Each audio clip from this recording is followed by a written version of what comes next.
it's something that should be able to be settled. And we all agree with that. This group of people that, want to defend our country, but, ultimately, having a strong Europe is a very good thing.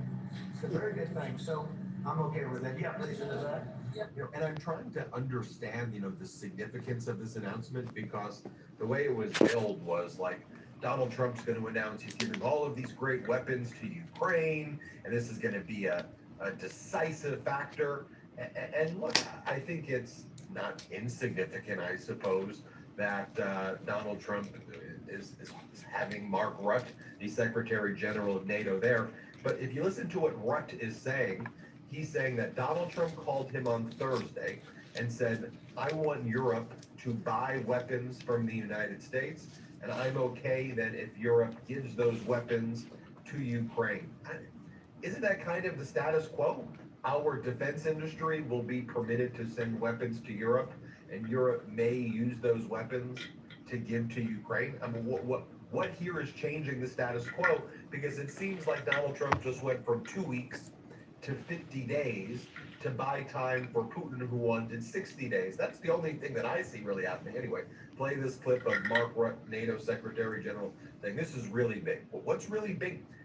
Put in the comments if you think this is really, what's really big about this. Here, play this clip. No, Mr. President, dear Donald, this is really big. This is really big. You called me on Thursday that you have taken a decision. And the decision is that you want Ukraine what it needs to have to maintain, to be able to defend itself against Russia, but you don't want Europeans to pay for it, which is totally logical. And this is building on the tremendous success of the NATO summit.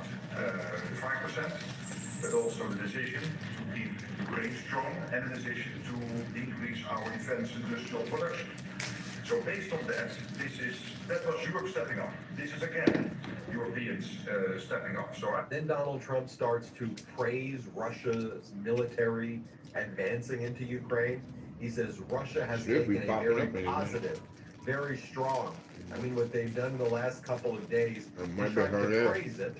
And then Secretary General of NATO, Mark Rutte, he goes in and he goes, no, 700 drones against innocent civilians a day in Ukraine, that's bad. Here, play this clip. But they don't have, they're losing on equipment, and Russia's really taken a very positive, very strong. I mean, what they've done in the last couple of weeks. Without military reasons, that's what they're doing. 700 drones a day, missiles, bombing cities. This is not because of military goals. It is just creating panic. People out of their sleeps, hitting towns.